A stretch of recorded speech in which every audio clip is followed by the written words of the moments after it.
আমি একটা সিরিয়াল বানাতে চাই। বানিয়ে ফেলুন। এই না, বানিয়ে দেবো, নো প্রবলেম। গল্পটা হচ্ছে মায়ের প্রেমিক মেয়েকে নিয়ে ভেগে যাবে, আর বাবা বিয়ে করবে মেয়ের বান্ধবীকে। ব্যাস ব্যাস ব্যাস, আর বলতে হবে না, আমার সব গল্পের প্লটই এইরকম। কি আপনার কোন নামটা চাই সেটা আগে বলুন। সিরিয়ালের ক্ষেত্রে নামটা মোস্ট ইম্পর্টেন্ট। এই যেমন ধরুন, এই,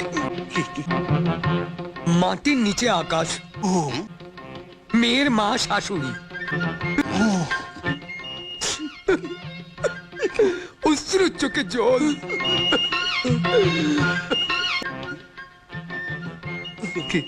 চাঁদের মাটিতে ফুল। নামটাম আমি বুঝি না, যতদিন বাঁচি ততদিন আমার সিরিয়াল চলবে। মেগা সিরিয়ালের কথা বলছে। ও মেগা সিরিয়াল।